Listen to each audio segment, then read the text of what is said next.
Olá, queridos irmãos, queridas irmãs, amigos e amigas, que prazer estar aqui com vocês mais uma vez para este espaço semanal de estudo da lição da Escola Sabatina. Nossa gratidão a Safeliz que nos proporciona esta oportunidade e louvamos a Deus por ter sido um canal de bênçãos para mim, na minha vida e também para muitas pessoas que se utilizam deste recurso para sua bênção pessoal e também para compartilhar esta bênção com outros.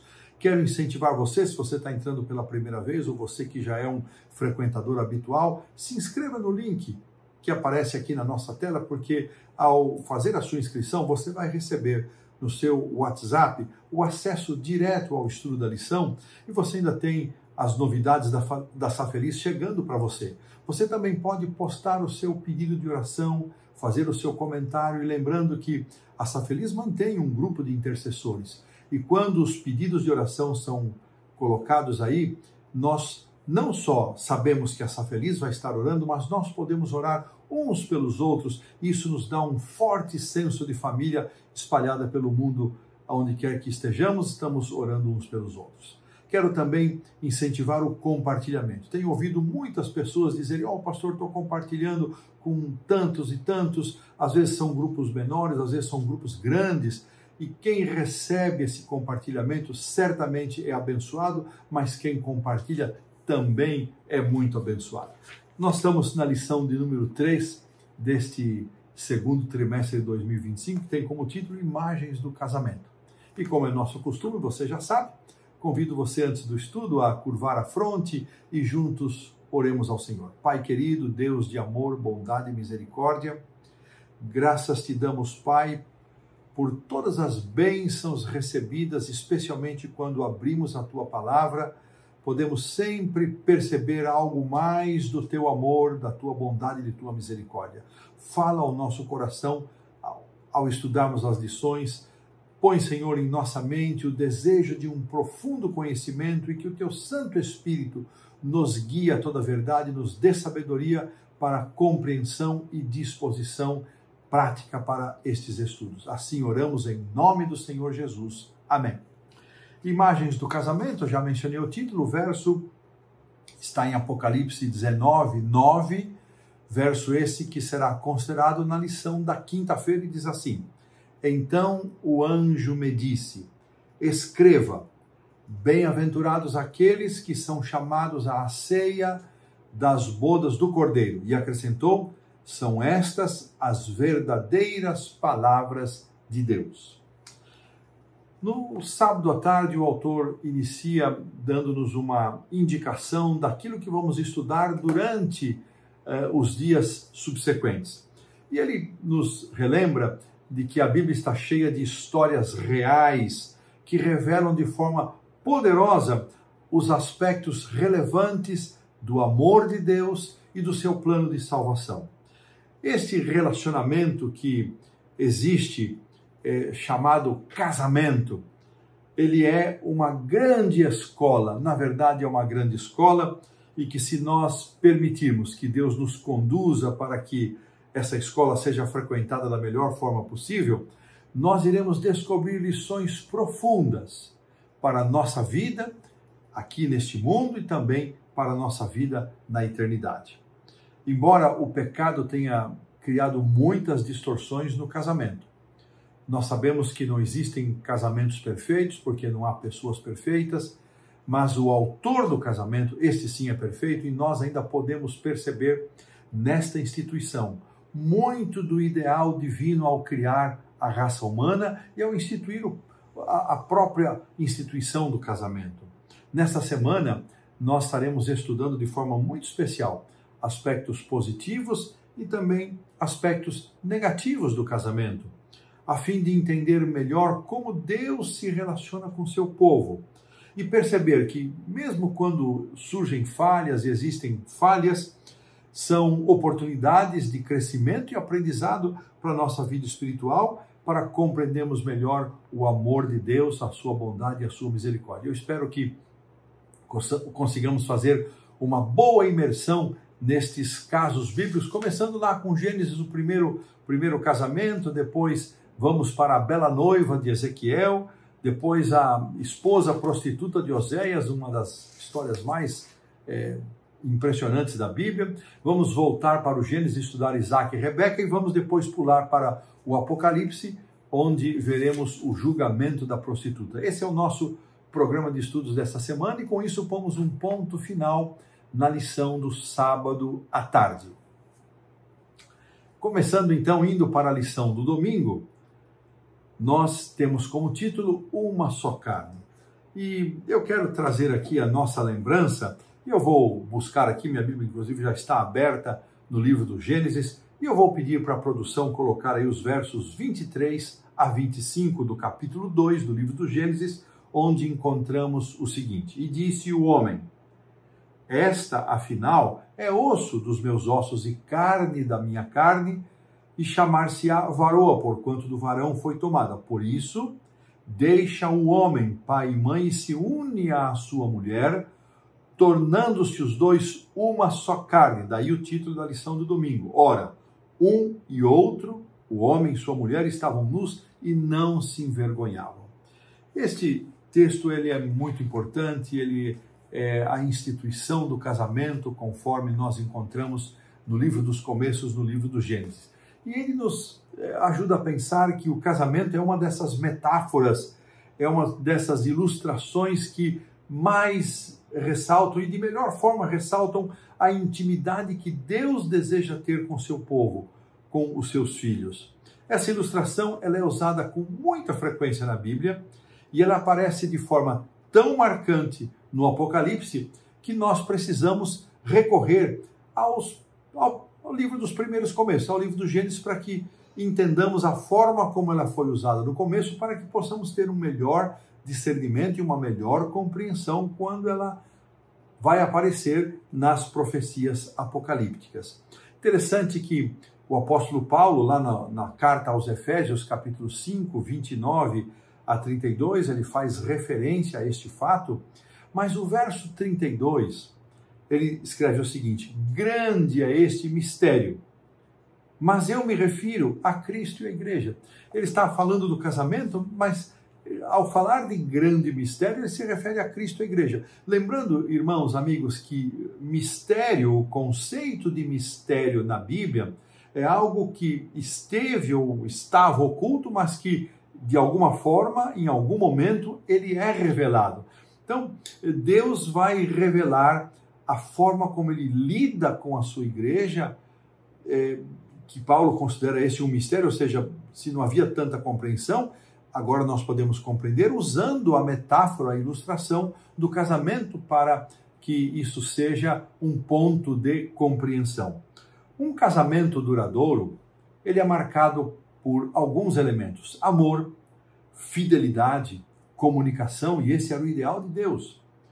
Mas, irmãos, sabemos que a história não foi sempre essa, e nós encontramos vários casamentos na Bíblia em que há aspectos bastante negativos, mas nós queremos hoje nos fixar naqueles que podem nos ajudar a entender melhor a relação de Deus com o seu povo. Sabe, irmãos, a frequência com que os casamentos aparecem na Bíblia não é uma mera coincidência, e isso nos ajuda a entender por que o inimigo fez dessa instituição um ponto de ataque. Eu acredito, irmãos e amigos, que nunca o matrimônio, o casamento esteve sob tão forte ataque. Satanás sempre atacou o casamento, mas creio que nunca ele esteve sob tão forte ataque como ele está nos dias de hoje. E seja dos exemplos positivos que encontramos na Bíblia, seja pelos ataques de Satanás ao casamento de uma ou de outra forma, isso apenas nos ajuda a lembrar a importância dessa instituição. O casamento, ela é a união de duas pessoas imperfeitas. A união de duas pessoas imperfeitas. E com isso, é natural que pode produzir conflitos num maior grau, num menor grau, mas o casamento entre Cristo e sua igreja é a união entre um Salvador perfeito e uma noiva bastante perfeita. No entanto, podemos aprender sobre o amor de Deus que existe nessa relação. E há uma coisa interessante, irmãos, que lá no início, quando Deus descreve o casamento, essa descrição ele aparece na estrutura literária do livro do Gênesis, ele aparece na 7ª sessão. A 7ª sessão descreve o casamento. Isso está em paralelo com o sábado do 7º dia. Assim que, ao lembrarmos que casamento, essa união, ela existiu, ela foi instituída no primeiro dia em que os dois foram criados. E o primeiro dia que eles passaram juntos foi o 7º dia, o dia do sábado. Então, irmãos, nós vemos que a relação existente entre uma instituição e a outra, entre o casamento e o sábado, também posso declarar que estas duas instituições, elas foram experimentadas, elas foram desfrutadas, foram usufruídas antes da entrada do pecado, por isso que Satanás ataca tanto uma quanto a outra, porque foram bênçãos que o ser humano experimentou ainda antes da entrada do pecado. A unidade e o amor existente na Trindade, na divindade, deveria refletir o amor e a unidade que Deus desejava que o santo par, lá no Jardim do Éden, e que os casamentos refletissem. Interessante que no verso 18 aqui do livro do Gênesis capítulo 2, disse mais o Senhor Deus: não é bom que o homem esteja só, far-lhe-ei uma auxiliadora que lhe seja idônea. Esta expressão auxiliadora, ela é usada em outras vezes, apontando para um ato de salvação de Deus, um ato salvífico da parte de Deus. Olha que interessante, marido e mulher deveriam ser para o outro fontes de salvação, assim como Deus usa essa palavra para indicar seus atos de salvação. Esta expressão, que lhe seja idônea, ela no original, ela representa que um deveria ser semelhante ao outro e um estaria diante do outro. Veja como Deus usa essa palavra, esse que lhe seja idônea não era só algo que se referia a Eva em relação ao seu esposo, mas envolvia o casal. Eles deveriam estar um para o outro, estar diante um do outro e deveriam sempre estar numa posição de igualdade um com o outro e os dois diante de Deus. A aliança que Deus tantas vezes fez e renovou com seu povo, ela também pode ser entendida dentro desta linguagem conjugal, dentro desse ambiente conjugal. Olha, irmãos, quanta coisa linda, quanta novidade para mim também está sendo descobrir estas explicações aqui do texto inicial de domingo, Uma Só Carne. E eu quero terminar aqui a compreensão do domingo dizendo que Deus projetou o casamento para que fosse uma união vitalícia, para que homem e mulher formassem um único ser em perfeição, assim como eles deveriam, da mesma forma, estar para Deus. Da mesma forma como Deus estava unido nas três pessoas da divindade, assim o ser humano, a sua esposa, o marido e a mulher deveriam estar unidos. E na união vitalícia, marcada pelo amor, pela fidelidade, deveriam representar os ideais de Deus para esse casamento. Que Deus possa nos abrir os olhos. Eu posso estar falando para muitas pessoas que vivem um excelente matrimônio, posso estar falando para pessoas solteiras, como para pessoas viúvas, descasadas, separadas, seja como for. Se você está enfrentando um dilema, uma luta no seu casamento, busque a misericórdia do Senhor, busque a bênção que Deus tem reservada para essa relação. Olhe para Deus como aquele que instituiu o casamento. Se você está com pensamentos de separação, de dissolução do seu casamento, peça que Deus troque esses pensamentos por pensamentos superiores, pensamento de aceitação, pensamento de perdão, pensamento de transformação do seu coração. É uma oportunidade que Deus nos dá ao estudarmos essa lição também para uma renovação dos nossos votos conjugais, os nossos votos de fidelidade, de amor, e que Deus conserve, que Deus abençoe o casamento de cada família, de cada lar que nos acompanha aqui por esse canal. Que Deus possa salvar aqueles casamentos que estão em perigo e que Deus possa abençoar aqueles que estão também em busca de uma oportunidade, de um casamento, que Deus possa dirigir e conduzir. E desta maneira nós colocamos assim um ponto final aqui na lição do domingo. Indo para a segunda-feira, vamos estudar a Bela Noiva. Olha, um texto, eu confesso que não sei quantas vezes eu já li o livro de Ezequiel, mas eu nunca havia reparado nesse texto.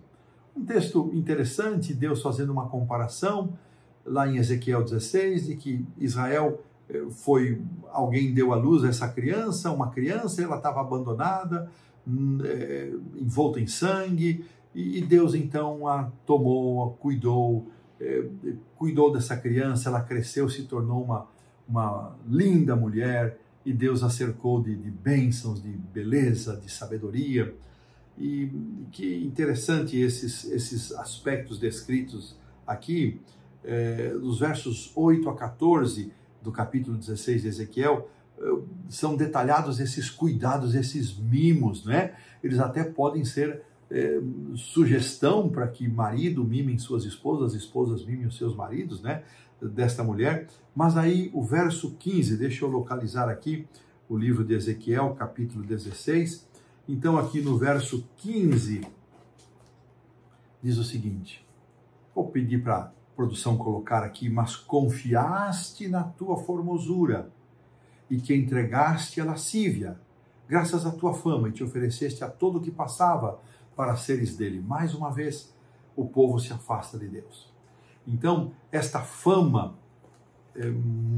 de proporções grandiosas, o autor nos lembra, e com justa razão, que ela foi alcançada nos dias do reinado de Davi e Salomão, e Salomão tem uma passagem histórica lá em 1 Reis, capítulo 10, versos 1 a 13, quando a rainha de Sabá, ela vai visitar o reino de Salomão, e nós conhecemos a história. Ela disse, olha, não me falaram nada do que você tem de grandeza, o que eu vi aqui é incomparável. Então, irmãos, lembramos que a beleza de Israel não era autoproduzida, era dada por Deus. A formosura de Israel, o seu povo, dada por Deus. A nação linda, os comentários eram bênçãos de Deus, mas aquilo envaideceu e o coração do povo, eles se afastaram de Deus. Sabe, irmãos, nós vivemos um dilema muito grande como igreja e como indivíduos. Nossa igreja adventista do sétimo dia, ela começou muito pequena, um humilde começo nos desdobramentos do grande desapontamento de 22 de outubro de 1844, e ali um grupo muito pequeno iniciou estudando a Bíblia para poder entender o que havia acontecido, e essa igreja, de todos aqueles que relacionam a sua origem ao movimento milerita, os adventistas do sétimo dia, se tornaram imensamente maiores do que qualquer outro grupo. Somos hoje mais de 23 milhões de adventistas, uma igreja linda, implantada em cerca de 212 países.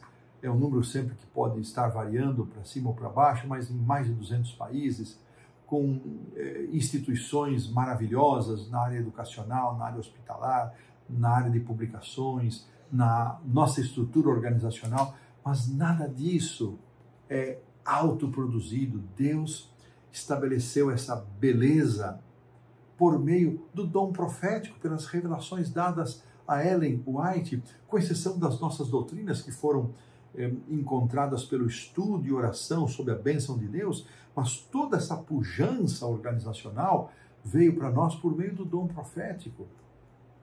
Isso requer de nós uma humildade, uma renovação da nossa confiança em Deus. E individualmente podemos dizer a mesma coisa.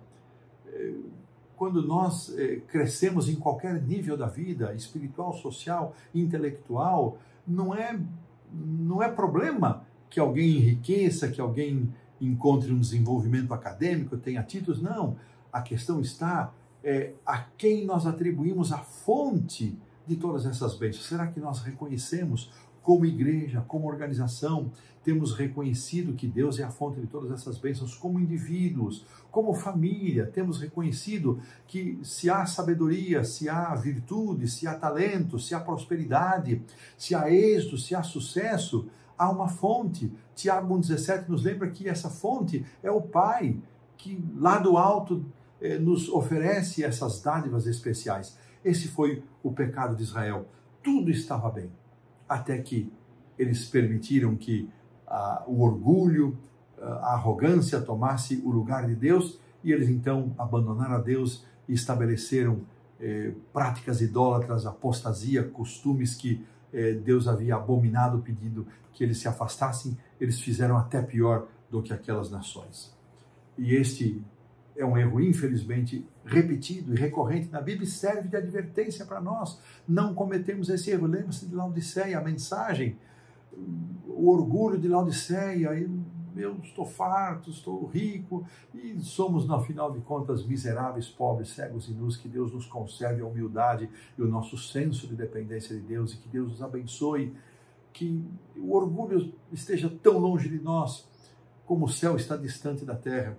E, queridos irmãos, nós somos criados para refletir a glória de Deus, seja na prosperidade, seja na humildade, seja no desenvolvimento de todas as áreas, mas sobretudo no reconhecimento de que Deus está acima de todas as coisas. Ele é a fonte de toda a bênção. E desta maneira, pomos um ponto final na lição da segunda-feira, e avançamos para a terça-feira, um dos capítulos mais estranhos, um dos livros mais estranhos de toda a Bíblia, a história de Oséias. Nós sabemos bem, Deus deu ordens explícitas. Se você quiser e puder, acompanhe aí o livro de Oséias, logo depois do profeta Daniel. Eu estava relendo aqui o livro de Oséias, relembrando essa história, como Deus ordena que ele tome uma mulher de prostituição, e ele obedece.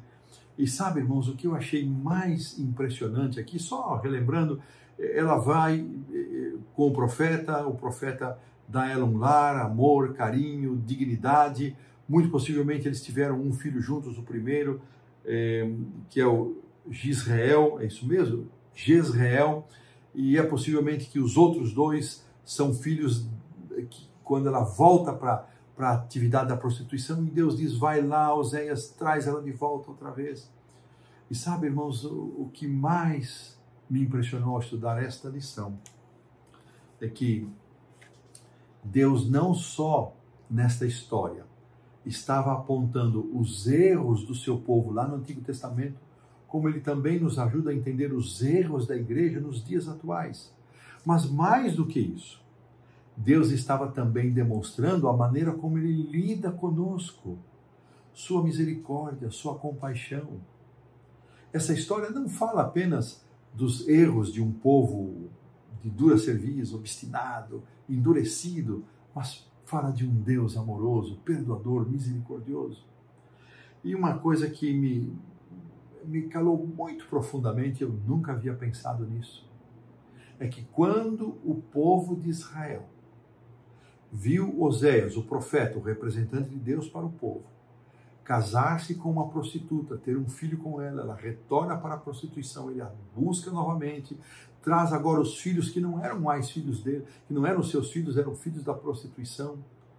O povo de Israel entendeu que aquela história era uma ilustração da condição do povo, de que o povo, eles eram a prostituta, e na verdade a prostituta não era a prostituta do profeta Oséias, era a prostituta do próprio Deus. Olha, isso aqui é muito forte. Isso me impressionou demais. Sabe, irmãos, aqui no parágrafo final, o autor menciona que no último convite à humanidade, registrado ali em Apocalipse 18, quando chega no verso 4, no sai dela, povo meu. Olha, irmãos, como Deus considera o povo que está fora do remanescente visível. Esse é o remanescente invisível. Esse povo meu é quem está sendo chamado de Babilônia. Aqui nós temos que ter muito equilíbrio, muito cuidado. Quem é o povo do Senhor? Nós somos o povo do Senhor.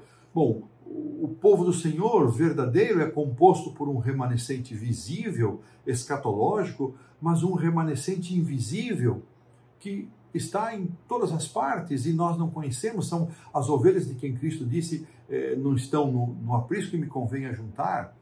Então, irmãos, olha como Deus chama essas pessoas. Povo meu, olha que carinho, que consideração. A cruz de Cristo, mais do que qualquer outra coisa, mostra o intenso desejo de Deus de salvar as pessoas. Mesmo aqueles que hoje estão afastados, estão longe dos caminhos de Deus, estão fora deste remanescente visível, ou mesmo entre aqueles que neste momento não querem pertencer ao povo de Deus, ainda que os conheçam e conheçam os seus ensinamentos. A cruz é uma demonstração deste grande amor que Deus deseja ajuntar, Deus deseja trazer para o seu redil estas ovelhas. Que Deus desperte o nosso coração, que possamos pedir a Deus que nos livre de todo e qualquer preconceito, que possamos ter um relacionamento amoroso, respeitoso com aqueles que pensam e agem diferente de nós, e que Deus nos dê este amor pela salvação das pessoas. E desta maneira, nós pomos aqui um ponto final na lição da terça-feira e vamos avançando para a quarta, onde vamos relembrar o casamento de Isaac e Rebeca. Esse é o capítulo mais longo do livro do Gênesis. Olha aqui, uma curiosidade. E nesse capítulo, irmãos, 17 vezes o nome do Senhor é mencionado, embora não haja nenhuma fala atribuída ao Senhor neste capítulo. Mas também, 17 vezes aparece o verbo ir nessa história de Rebeca, na busca que o Damasceno Eliezer foi fazer para a esposa de Isaac. Olha que interessante, são curiosidades.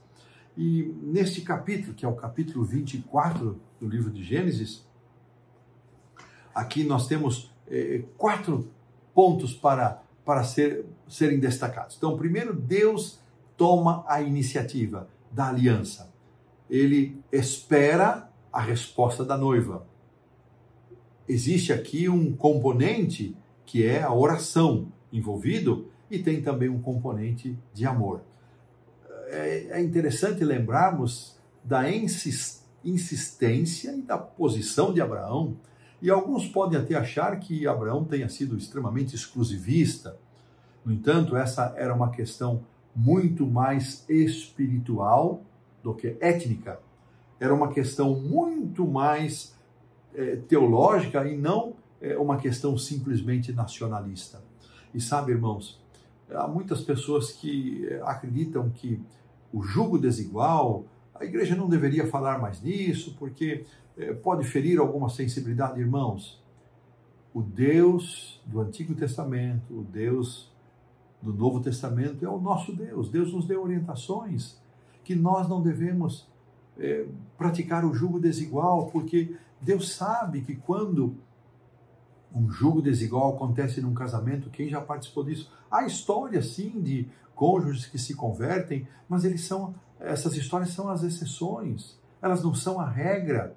Ninguém conta as histórias de jovens cristãos, adventistas ou cristãos de outras denominações que se casaram com não cristãos ou adventistas que se casaram com não adventistas e saíram da igreja. Essas histórias não são contadas. As exceções são trazidas, às vezes até com uma intenção de que ela seja estabelecida como regra, mas a orientação de Deus ainda permanece e nós devemos prestar atenção nelas. E mais do que buscar um jovem ou uma jovem adventista, nós precisamos instruir os nossos filhos, os nossos jovens, a prestar atenção qual é o tipo de compromisso espiritual, que não é só a palavra, não é só o sobrenome adventista que vai garantir o êxito, o sucesso e a bênção na relação conjugal, não. É o nível de compromisso que cada pessoa tem com Deus. 2 jovens, um rapaz e uma moça com alto senso de dependência de Deus, com compromisso de servir a Deus, eles certamente terão muito mais chance de serem bem-sucedidos, de serem abençoados no seu casamento, do que onde há um jugo desigual, um desinteresse espiritual de um, com um elevado interesse espiritual de outro. O jugo desigual não é só étnico, não é só de natureza religiosa, mas é de natureza espiritual. e talvez esse seja o mais grave de todos eles. Deus sabia que o seu povo, a aliança feita com Abraão, poderia correr um sério risco se Isaac tomasse das moças cananeias para constituir a sua família, e Abraão sabia também, por isso ele ordena para que o seu servo vá até a terra lá do norte, onde estavam os seus familiares, para que ele trouxesse uma esposa para Isaac. E depois nós vemos a história de Esaú, quanta dor, quanto sofrimento Esaú causou a Isaac e Rebeca pelas mulheres pelos casamentos que ele contraiu com as cananeias. Bom, irmãos, a história de grande parte do antigo Israel e até mesmo da igreja revela, diz aqui a lição, que o povo de Deus deveria sempre prezar pelo testemunho ao mundo. Mas, infelizmente, muitas vezes, ao invés de testemunhar, nós estamos imitando o mundo. Essa é uma lição de advertência para nós. Uma lição linda nessa história. Rebeca, a noiva, ela está distante do noivo. E o noivo o pai do noivo organiza uma expedição de resgate, não é? Sabe, irmãos, aqui, guardadas as proporções, Rebeca simboliza a noiva distanciada do noivo pelo pecado.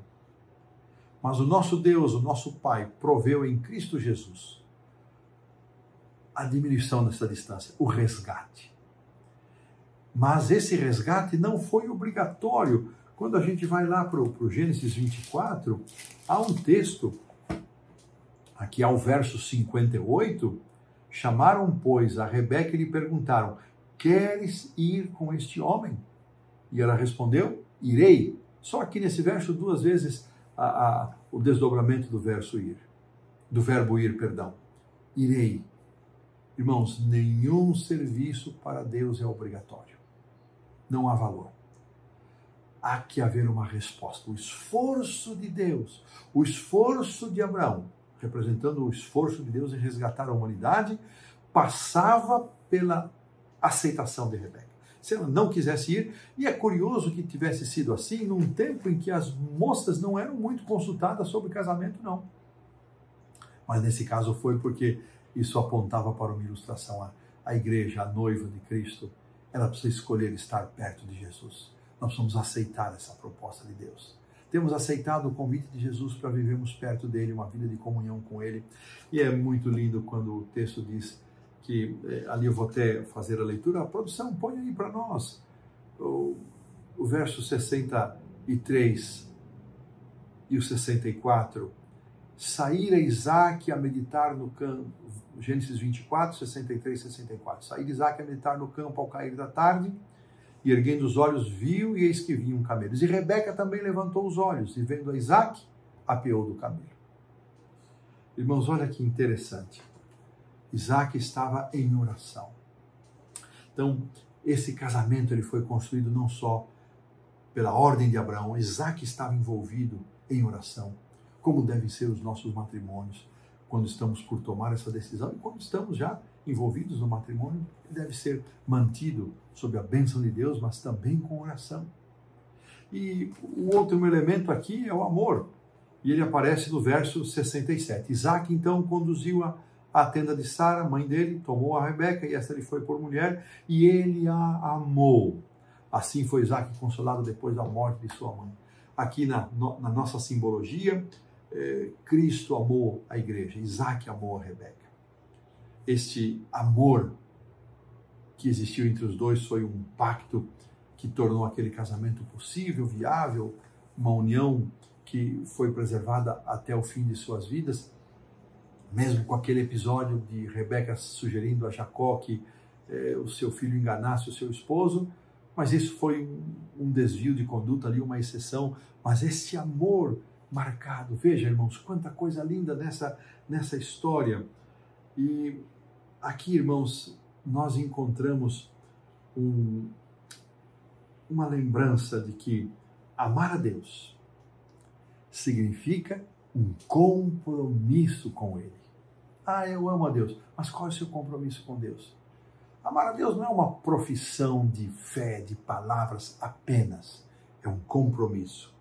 Amar a Deus implica em fidelidade, compromisso e fidelidade. E amar a Deus envolve o dever de viver alegremente nesse compromisso. Olha que coisa linda.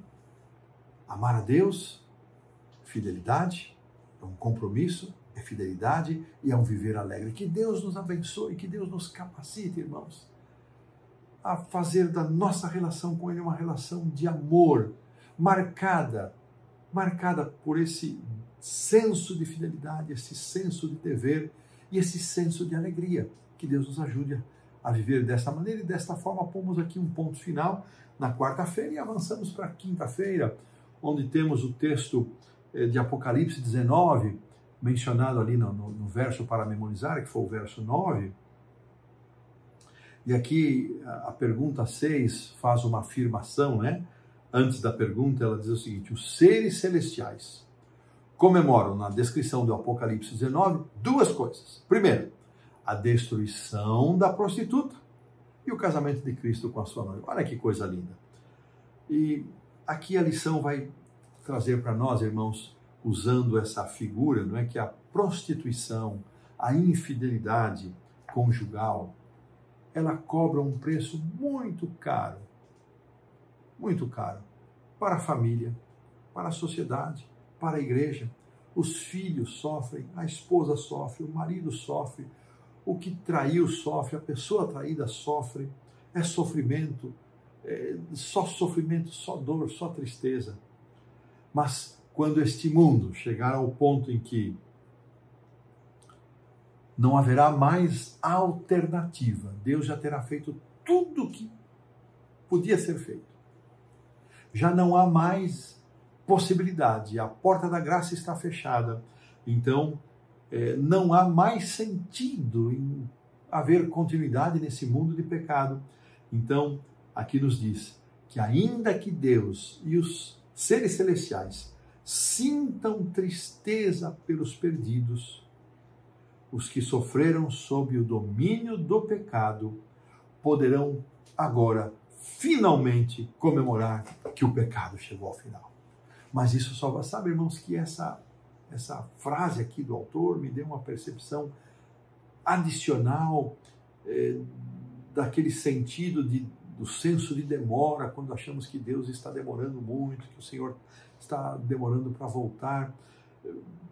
Na lição do trimestre passado, isso foi muito explorado. Deus tem um compromisso com todo o universo, com o seu próprio caráter. E enquanto houver ainda uma chance de salvar pessoas, Deus vai em busca do perdido. E quero terminar aqui a lição da quinta-feira trazendo a consideração de Apocalipse 21, versos 1 a 4, versos que nós amamos tanto, não é? E aqui a pergunta 7, ela diz: o que a ilustração do vai significar? Porque vai aparecer ali, vamos lá para Apocalipse 21, verso 7, vai aparecer a figura da noiva. Vi um novo céu e a nova terra, diz João. Vi também a santa cidade, a nova Jerusalém. E aí vem a figura de linguagem que descia do céu da parte de Deus, ataviada como noiva adornada para o seu esposo. É nesse contexto, irmãos, nessa conjuntura onde a nova Jerusalém é chamada de noiva, é aqui que é feita uma das mais lindas e maravilhosas promessas de toda a palavra de Deus, que está no verso 4. Eu começo pelo verso 3, de que Deus vai habitar, não vamos estar mais separados de Deus. E Apocalipse faz questão de dizer, e Deus mesmo, lá no verso 3, então esse Deus, na presença de quem vamos estar, e os salvos vão estar para todos sempre, então vem a promessa, e lhes enxugará dos olhos toda lágrima, e a morte já não existirá, e já não haverá mais luto, nem pranto, nem dor, porque as primeiras coisas passaram. Veja, irmãos, eu confesso que eu nunca havia pensado que esta tão linda, amada e maravilhosa promessa, ela tem aqui o destaque da figura da noiva, da figura do casamento. Eu nunca havia pensado nesse detalhe, embora quantas vezes temos lido que a Jerusalém vem como noiva. Irmãos, quando o pecado chegar ao final, que promessa linda, vamos estar na presença de Deus para todo sempre. E o próprio Deus, Ele mesmo, Ele vai então cumprir essa promessa. Eu estou falando hoje, será para alguém que tem uma vida marcada por lágrimas, por pranto, por dor, por sofrimento. Meu querido irmão, minha querida irmã, isso vai ter fim. O próprio Deus vai pôr um ponto final nessa história miserável do pecado, e com esta certeza bendita, louvamos o nome de Deus e pomos aqui um ponto final na lição da quinta-feira e avançamos para a sexta-feira, onde eu quero relembrar aqui 3 linhas do desejado, página 110, a palavra de Cristo forneceu ampla provisão para a festa, lá no casamento em Caná. Assim também sua graça é abundante para apagar as iniquidades. Não deu tempo do autor tratar desse assunto do casamento em Caná, mas esta percepção, outra festa linda de casamento, a parábola das ervilhas, não deu tempo para entrar nesse assunto, não é? Mas, como essas duas que não foram mencionadas na lição, tantas informações disponíveis, mas esta especialmente. Da mesma forma como a palavra de Cristo forneceu as provisões para a transformação da água em vinho daquele milagre, a graça de Cristo hoje está sendo oferecida abundantemente para sermos vitoriosos na luta contra o pecado. E eu quero, assim, terminar lembrando as considerações 1 e 2. O autor vai mencionar tanto o milagre de João capítulo 2, o primeiro milagre de Jesus, também como a parábola, que não foi possível destacar. Isso só nos ajuda a entender que há tanto mais para estudar dentro daquilo que nós temos estudado. E eu termino então agora com outro texto aqui de desejado, página 177. Deus nos tem dado essas coisas, e sua bênção acompanhará o estudo reverente das Escrituras proféticas feito com oração. Olha que promessa, de que Deus vai nos abençoar, vai nos dar a sua bênção, quando nós estudamos a sua palavra profética com oração. Que Deus abençoe você, meu irmão, você, minha irmã, que esse possa ser a nossa realidade. Recebemos a graça de Cristo para perdão e vitória sobre o pecado, e recebemos a bênção de Deus para o estudo das profecias. E desta maneira, convido você para a oração de encerramento. Deus, Pai querido, graças te damos por esses momentos de estudo, de compreensão desta ilustração tão importante, desta metáfora, desta instituição santa, maravilhosa que é o casamento. Que o Senhor abençoe os lares e os casamentos do povo que nos acompanha, que o Senhor dê força àqueles que passam por tribulação, mas sobretudo que o Senhor nos dê esperança, para que um dia o Senhor mesmo possa enxugar as lágrimas dos nossos olhos, para que possamos viver na Tua presença para todos sempre, livres da morte, da dor e da desgraça do pecado, pois assim nós cremos, pedimos e oramos em nome do Senhor Jesus. Amém. Forte abraço, nos vemos na próxima semana.